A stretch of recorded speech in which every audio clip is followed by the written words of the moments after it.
Hello and welcome to the Daily Mill for Saturday the 7th of June 2025. In today's Mill news, I'm going to start off with this breaking news from allnigeriasoccer.com. Yes, they can exclusively report with certainty, nevertheless, certainty, that 4 EFL Championship clubs are weighing up a summer move for FC Krasnodar forward Olakunle Olusegun. Olusegun became the Super Eagles' latest debutant under manager Eric Schell during the friendly against Russia in Moscow, where he came off the bench to replace Christian Uche with just under 15 minutes remaining. The dynamic winger, they say here winger, remember that because it's going to come in useful later, was a threat during the friendly against Russia and came close to scoring a game-winning goal in the closing stages. Watford, Middlesbrough, Queen's Park Rangers and Millwall have all opened preliminary discussions with Olusegun's camp regarding a potential transfer. While contact has been made, talks remain in the early stages and are not yet advanced. Now that's interesting. So they say we're talking with the camp. Should we not be talking with the club? Unless they've told him he can leave and it's up to him to sort the transfer out. But surely you talk with a club.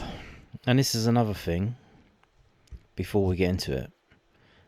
If you didn't know, FC Krasnodar, they are a Russian team. Russian. They play in the Russian Premier League. In fact, they are the current, recent, brand new champions of the Russian Premier League. And I don't know if you've heard, there's this kind of war in Ukraine. I don't know if you heard about that. Apparently the Russians kind of like invaded the east of Ukraine. Has anyone heard anything about that? And apparently there's some kind of like boycott. So now British companies can't do business in or with Russia or Russian companies. So how can we buy a player from a Russian team? I don't understand. But here's the thing. Obviously, if we were to sign a Russian player from a Russian team, that they would probably, be opposed to that. There would be a problem. Obviously, we tried that before. We've had 2 Russians before. Didn't work out. But I think there is some kind of sympathy in terms of that. If there is a non-Russian in Russia and they would like to leave, then it should be, facilitated for them to leave the country. You're literally keeping them hostage there because you're not allowing business between Russians and non-Russians. So there's that as well. Olusegun first came to prominence during the Wafu Zone B qualifiers for the 2019 Africa Under-17 Cup of Nations, finishing as the tournament's top scorer with 4 goals and marking himself out as a star of the future. Wow. He was a key member of the Golden Eaglets squad that featured at both the 2019 Under-17 AFCON and the FIFA Under-17 World Cup. Olusegun had stints with FDC Vista Glaznazic, Fremed Amaga and Botev Plovdiv before securing a move to reigning Russian champions FC Krasnodar in 2021. And this was written by Efini Emmanuel on allnigeriasoccer.com. Obviously, This is what we're doing now. We don't have a South London press, but I can give you stories from all Nigeria soccer. So, and it's exclusive, by the way, nevertheless. So, Wikipedia, obviously the first place you go to when we're linked to a player you've never heard of. Right. So here we go. It's the 23rd of April. He was born on 2002. St George's Day. Yeah, sure. Why not? He plays as a right back for Krasnodar. But they just told us he was a winger, and we just heard that he played for the under-17 tournament where he was a top scorer. So what the hell is going on? And then they've got all this stuff, all of this. So yeah, it says, look, he's this weird thing here that they mention. And this was after the invasion, I think. I'm not sure when the invasion was. I'm not really keeping track up with that. So in August 2021, his rights were purchased by a Bulgarian club, Potev Plovdiv, which is kind of a weird thing to say. They transferred him. I guess you can't really buy a player if you buy him and then immediately loan him, then you kind of are. Did you buy? You just kind of. You didn't buy him really, because you're not buying him to play for your own team. So it seems as if there was some kind of situation to get him into Russia. A Russian team wanted him, or he wanted to go to Russia. There was an offer, and no one else offered anything. I don't know. So they did it through a Bulgarian team, but I believe Bulgaria are or are not in the EU. I don't know. I know Serbia aren't, but Bulgaria are in the EU, are they not? So I don't know how that would have worked. But they loaned him to the Russian team, and then the Russian team ended up signing him permanently. They extended his contract. They gave him a 4-year contract in June 2022, and then they extended that until June 2028. So, again, it's very weird. So you can see here the clubs that he's been at. Fremad Amager, so a Danish team in the first division, not the Danish Superliga, the first division. 31 appearances, 7 goals. And then later the next season, 3 appearances, no goals. But in the same season, he moves on to Krasnodar 2, the reserves of Krasnodar. 19 games, including starts and subs, 6 goals. And then he goes into, they loan him, because it's a separate thing, they loan him to the actual first team of Krasnodar. And this is all in the same season, so kind of weird that you get 3 teams in the same season.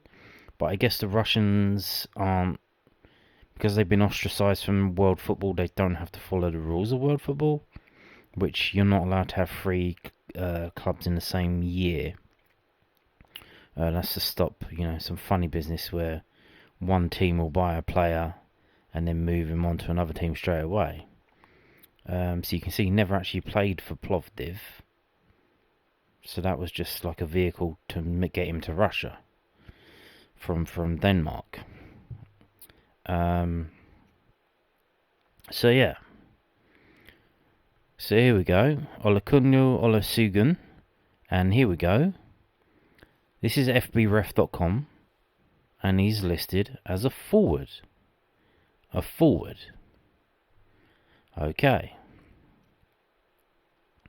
And here is his appearance data. First season, 21-22, 19 years old. Krasnodar finished 4th in the league. He started 9 games, 702 minutes. Season after, breakout season. 19 starts, 1,610 minutes. Scored 5 goals, 2 assists. 20 years old, Russian Premier League, but they finished 6th. They finished second in 23-24. He started 18 games, 1,600 minutes, so pretty similar. And then you get to this season where they actually won the league. They won the Russian Premier League, Krasnodar. He's 22 years old, but he only started 4 games, and he played 589 minutes. So he seems to have gone backwards. Now, I don't know if he was injured or what the situation was there, but the fact that he only played 589 minutes, he still scored 2 goals, which is very prolific, because that works out as 0.31 goals per game, having only played 6.5 games of minutes. Okay. Um,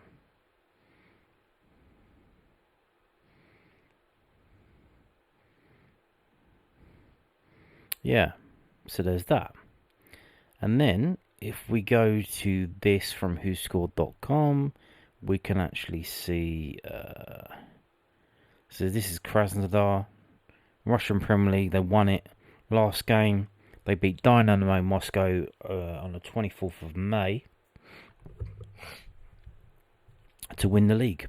And this is a list of all their players sorted by rating. So this division does get rated by whoscored.com.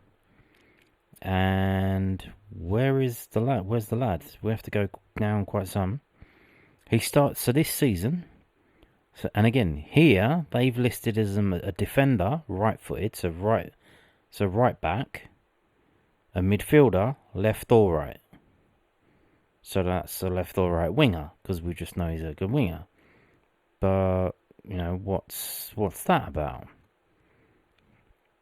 And they've got him listed here, 4 starts. By the way, 162 centimetres tall. So basically, he's not tall at all. Not tall at all. Quite short, in fact. 162. He's like 5'4", 5'5". 4 starts, 15 sub appearances, 2 goals. Shots per game of can we do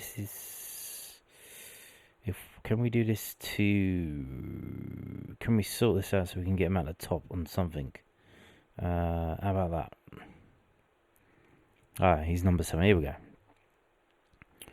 So he got 1 yellow card, 0.6 shots per game, 79.7 passing accuracy, 0.6 aerials won per game.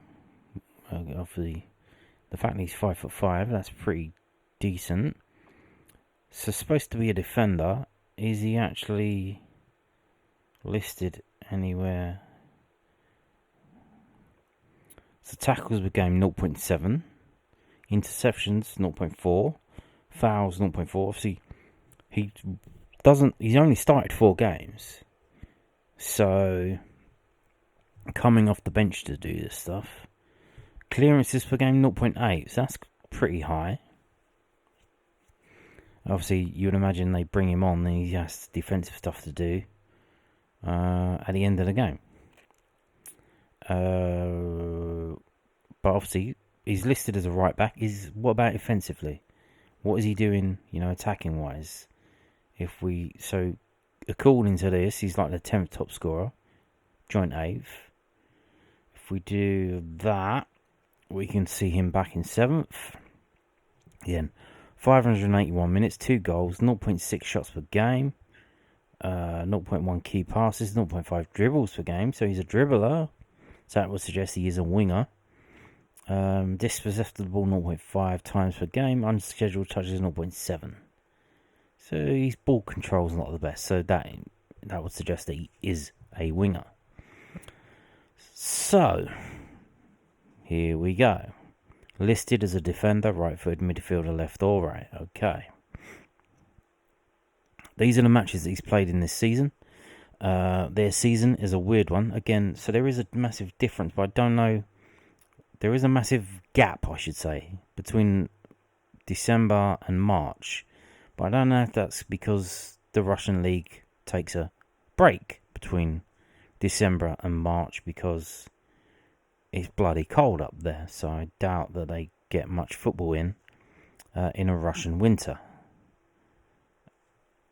But you can see here, so the 2 goals that he scored actually came in 1 game. So a bit of an anomaly, but if we go and look for his ratings, they're pretty decent. Not overwhelmingly insane. 6.3 kind of average and above. He played in a Russian Cup against Tumen. I played 90 minutes in that, but I think that seems to be his only 90 minutes of the season. He played 88 minutes against Rostov in March. So I don't know what's going. Maybe he fell out with the manager. Maybe he got injured. I don't know. Obviously, I don't know. It's Russia. I don't know. Maybe they need to sell him to make some money. I don't know, and that's why they extended his contract to give him like a longer deal. So that would there would be a lot more command of a fee because his deal was so long. But yeah, moving on to this, which is from fbref.com, and it's the player list, the squad list for Krasnodar, and it's sorted by minutes, as you can see. And if we go down, so he's down here. They've got him listed as a midfielder, 22 years old, 4 starts, again 2 goals, and that's it. And those 2 goals actually give him 0.31 goals per 90 minutes. And they only used 21 players in their squad throughout the whole season as they won the Russian Premier League. And they are mostly foreigners, as you can see. They do have a load of reserves who seem to be Russians. A weird amount of goalkeepers. You've got a goalkeeper there, goalkeeper there, goalkeeper there. You've got a goalkeeper there and a goalkeeper there. And another one here. How many goalkeepers do you need? Very weird. Very weird. So yeah, I don't know what's going on here. A Nigerian who has just won the Russian league. Very weird. And you can see the matches down here. The captain. Is there a change of manager? I don't know. Again, I don't know. So I don't know if he got injured or what happened here. How that worked out. Shooting. Oh, we got a list of shots. They got a pretty good, decent lot of stats. So he scored 2 goals from 11 shots, 5 shots on target. So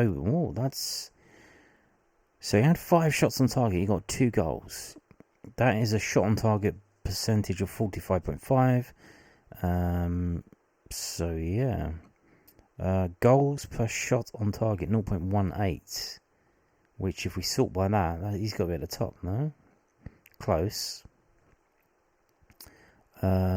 Yeah.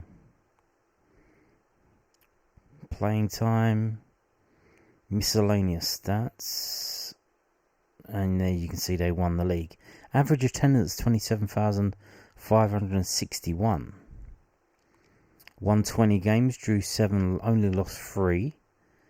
So there you go. But so it does seem that personally for him, he played less, but the team did better and they won the league. So maybe, he's upset that he isn't playing that much this season. Being on the bench, I'm sure it's not fun, and maybe he wants to leave. Now, then we go to this, which kind of echoes the situation with old Ivanovic before he came to Millwall, in that he got called into the Serbian squad. And what does that do? Well, Olusegun played for Nigeria yesterday in a game against Russia in Moscow. I believe it was 1-1 draw. Yeah, 1-1 draw. He now has a cap for Nigeria, a proper cap for the first team of Nigeria. He's played in the FIFA Under-17 World Cup. What that now does is it gives him the opportunity to come to Britain, either England or Scotland, and get a work permit because he has enough caps. He is now a Nigerian international footballer. It should help him, make it easier for him to get a work permit to come to this country, which is why it looks like you've got 4 championship teams who may be interested in signing him.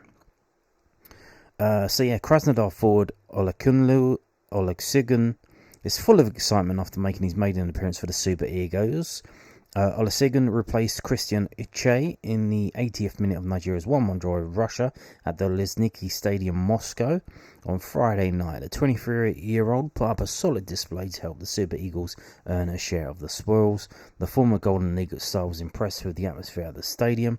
He also said playing for the team against the Russians was something special. As for the atmosphere around the match, it was great, but it's not easy to play for the Nigerian national team in such a lineup. A lot of guys, they want to play. They have this opportunity. Olusegun told Champion that. Debuting for the Nigerian national team in a match against Russia, it's something special. But for me, every game is special. It was not easy to debut against Russia because they are not a small team. Obviously, we know he is small. He's about 5'5". So again, Olusegun won the Russian Premier League title with Krasnodar last season, although he was mostly a substitute, as we've just heard, and he only scored 2 goals. So, from what I can tell, he seems to be a winger type, a little wee winger, a runner. Maybe he's quite quick. Obviously, I ain't seen much on YouTube about him. I did have a look at the highlights of the game, the Nigerian-Russia game yesterday. Didn't see him because he was only on the pitch. He came on the 76th minute, didn't play that much. So again, but kind of weird that some places list him as a defender. I don't know if he was moved around. Maybe that they mean like a wing back. Yeah.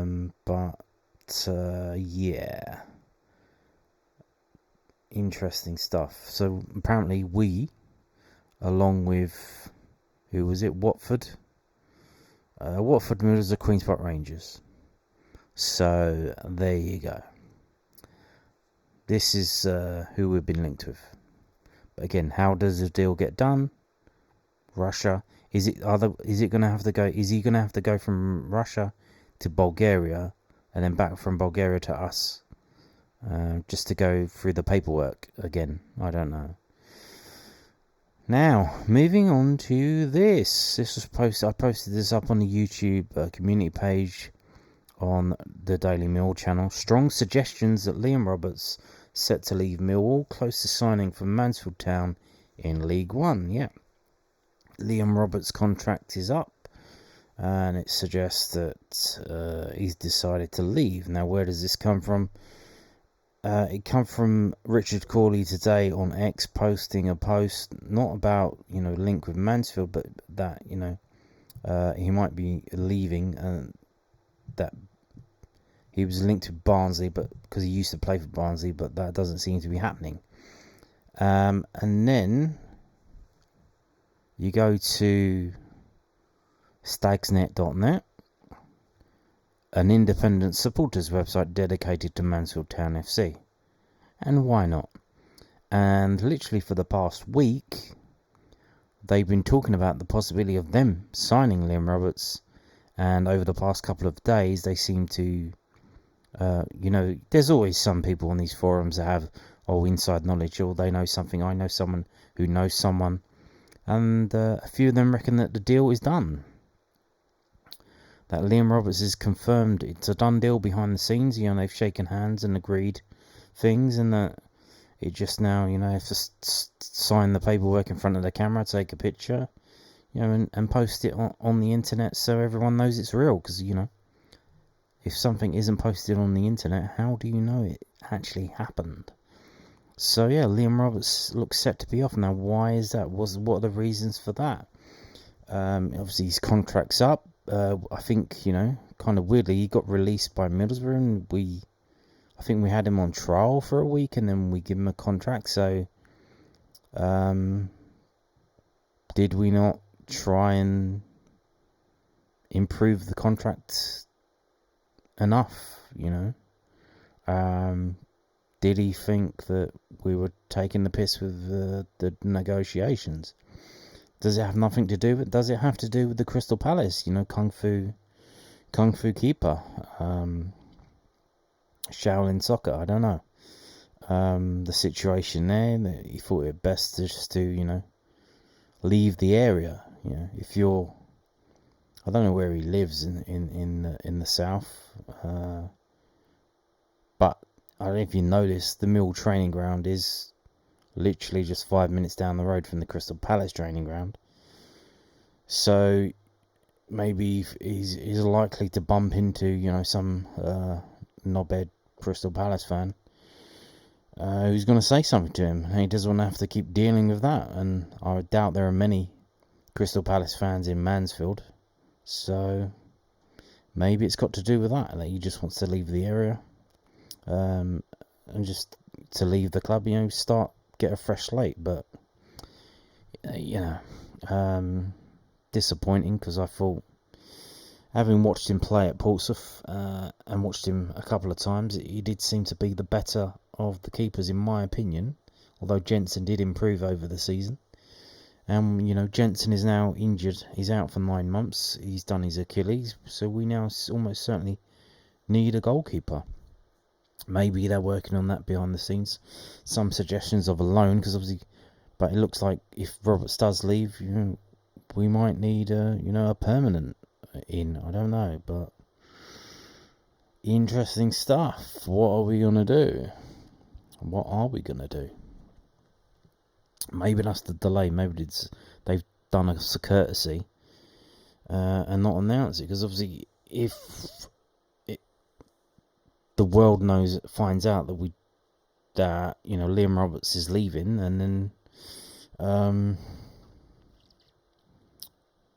any deal that we try to do for a new goalkeeper, they're going to just maybe try and jack up the price or stuff like that. I don't know.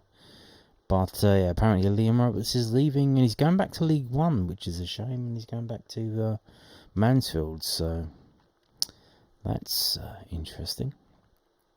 Now, moving on to this, another international lion today. Northern Ireland played away in Denmark in a friendly, and George Saville came off the bench. He came on in the 61st minute, and shortly after that they scored. Or that wasn't his fault, I think. I started watching it. It was on BBC iPlayer and BBC Two Northern Ireland, if you're out that way. He came on, and I think it was 1-1, and they probably just tried to shore it up. Watching them, they basically they were playing 5 at the back, but they were playing far too deep. It says here 3-4-2-1. They weren't playing that. They were playing 5 at the back when I was watching it. Basically they were playing 5-4-1. They switched to that. They're very defensive, and they had nothing up front, so they would try and get the ball forward, and there would be nothing up front, so it would just come straight back. And they were playing quite deep, so Denmark had a lot of time, to get the ball close to them. And I believe it was the tactics, not really the personnel. Obviously they didn't really have someone quick up front either, so it's not like they could have attacked on the counter. But there you go. George Saville playing 30 minutes for Northern Ireland as they lost 2-1 in Denmark. Obviously, George Saville is out of contract at the moment, and there is believed to be negotiations going on between him and Millwall at the moment. So, again, will he sign? Or is he going to move to Mansfield? I don't know. Now, I'm going to finish by looking at this. There has been a transfer today involving a championship team. That's Stoke City. Sorba Thomas, remember him? He's left Huddersfield and gone to Stoke City for a fee, nevertheless. Not on a free transfer. They paid for him, which is interesting. He must be really old by now, is he? He's 36, 35 years old. He's Welsh. Oh, he's only 26. He's been around for ages, though. He's only 26. Damn. So, yeah, there you go. And on that note, thank you for watching, and goodbye, everybody. Ew.